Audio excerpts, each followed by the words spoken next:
Hello, my name is James, and I'm a 35-year-old male from Northeast Tennessee.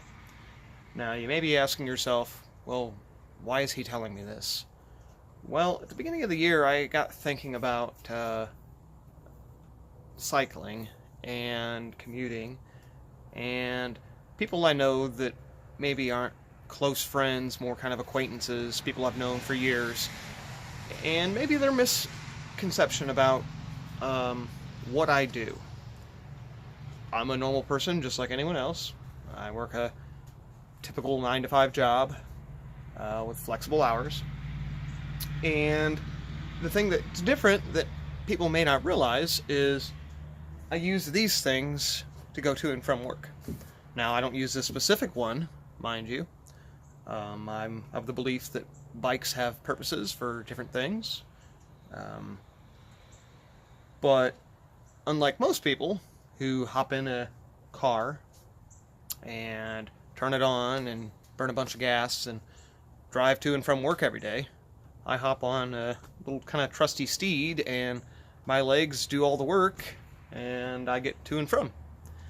And I think there's a misconception about that, about what it means to ride a bike, number one, but also number two, what it means to be a commuter. And so I got thinking about it at the beginning of the year here, 2019, and got thinking about some of the things that people maybe don't understand, like riding in cold weather. I'm in cycling gear right now. I just got home a little while ago from work, and kind of the events of today prompted me to start doing this video series, even though I've been kind of tossing it around in my head. But I think there's a misconception about, like, for example, cold weather, and what kind of gear does a person layer in to stay warm but not too warm when commuting. Like I said, I live in Northeast Tennessee, and so I've got mountains right on my doorstep, lots of hills, no really long, flat miles of road, so it's a lot of up and down, up and down, up and down, and it can become quite tiresome. So, like I said, I think there's a misconception, and my hope is maybe number one to help the people that maybe know me but don't really know me understand a little bit more kind of what is the mentality of someone who bikes all the time, who commutes.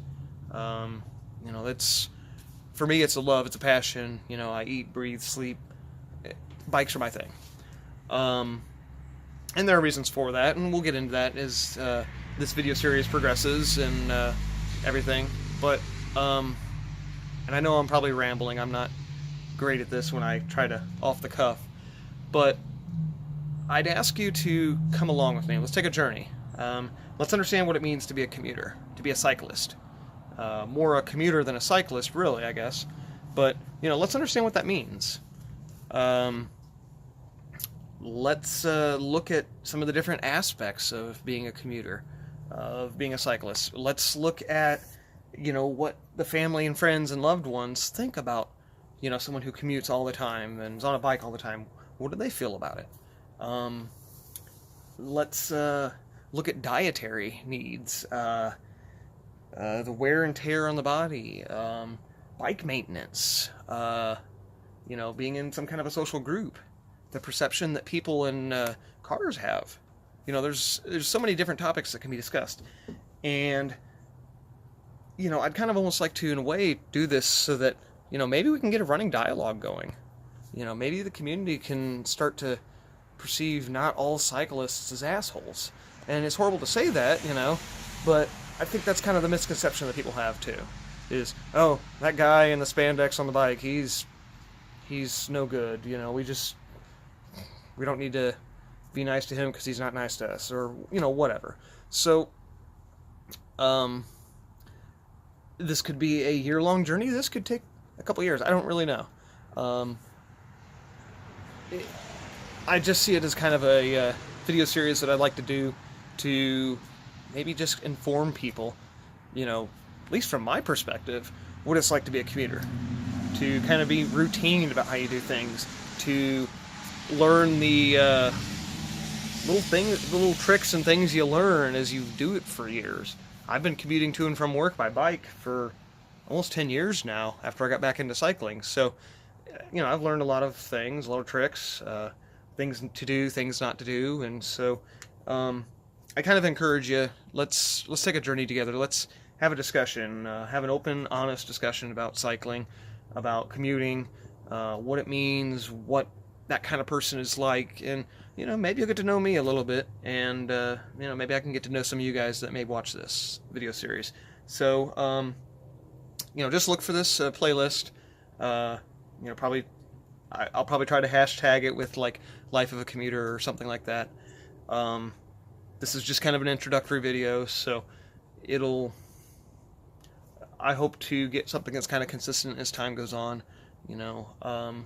consistent format and all that, but this is right kind of off the cuff right now. So let's go along, let's take a journey, let's kind of find out, let's understand the commuter, what goes on in his head, in his heart, in his body, all that.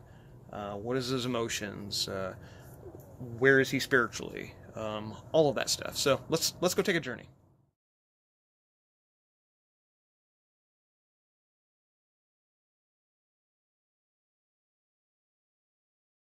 So as I said in the intro to this video series, this video blog series of Life of a Commuter, there was something kind of today that spurred me to do this, just begin doing this video series.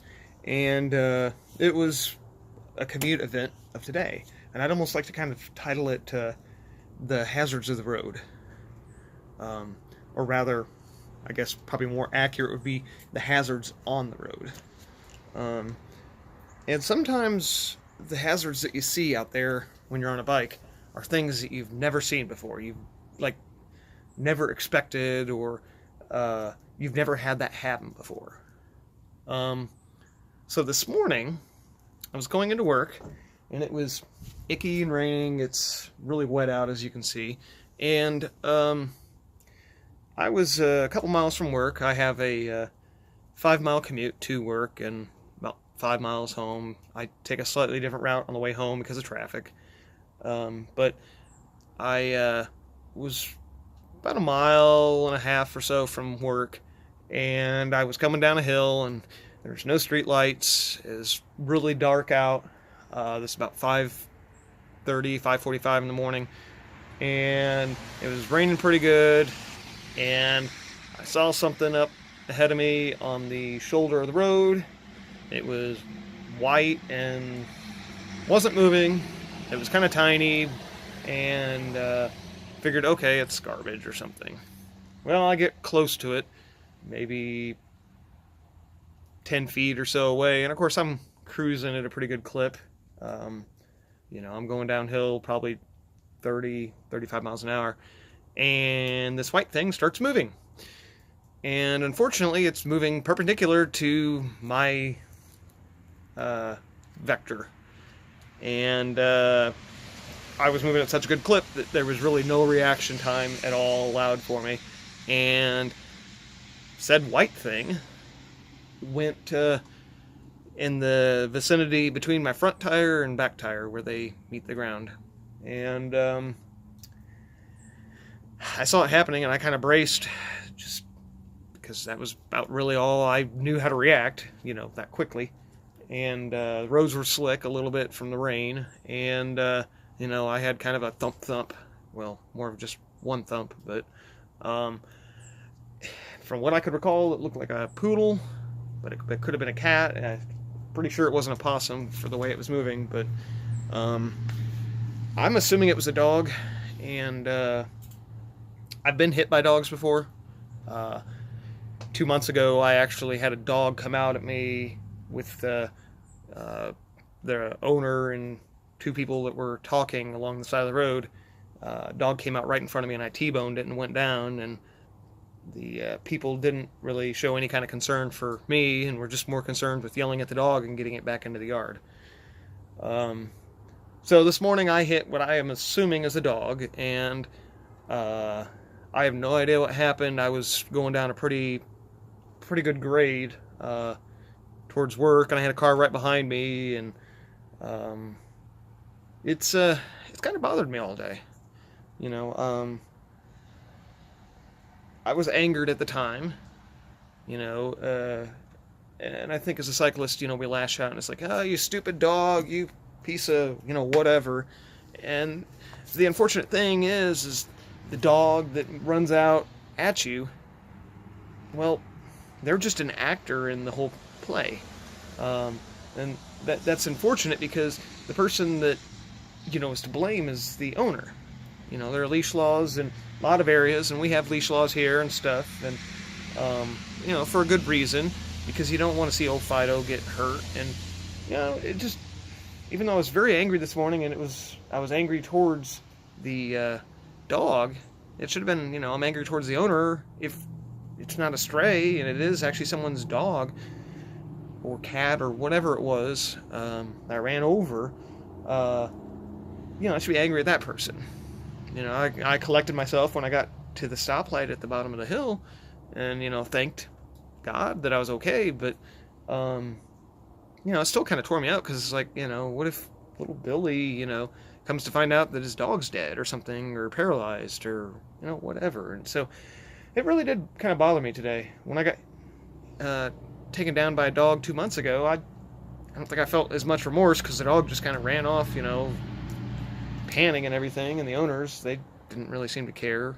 So I was kind of more angry and everything there, but I don't know, it just really bothered me this morning. I was okay. The bike seemed to be fine. I didn't go down, surprisingly. I don't know how, but it, you know, it's a hazard on the road that I've never had that kind of thing happen before. And so, you know, when you're on a bike, you just kind of almost have to just expect the unexpected, but that's really hard to do because you don't know what the unexpected is. So kind of getting into that mentality, you know, that's going through my head, what's been going through my head all day, it's, you know, I feel kind of horrible about it, but at the same time, it's like I feel good that I'm okay. You know, so it's kind of this battle kind of going back and forth, feeling good, feeling bad, you know, how should I feel? And that's kind of what I've been toying with all day, is asking myself, well, how should I feel about this? You know, so that's just kind of why I wanted to do this video series, or at least what kind of spurred me and kicked me into motion to doing this, is just kind of out of the blue incident that happened this morning that I had no idea it was going to happen. So just stay tuned for this video series. We'll talk about other things, not always somber stuff like, you know, hurting poor Fido and things like that, but you know, getting on a bike, you think, oh, hey, the only hazards out there, you know, especially commuting, is the vehicles. Well, no, it's not the vehicles. It can be people that are walking and aren't lit up, and it can be animals, it could be potholes, it could be ice, it could be snow. I mean, there's lots of hazards out there, and, you know, like I said, we just have to expect the unexpected, and unfortunately, there was an unexpected I didn't expect this morning, and kind of just shrugged it off as something that it wasn't, and you know, just, I guess, part of life of a commuter, you know, just different things each day.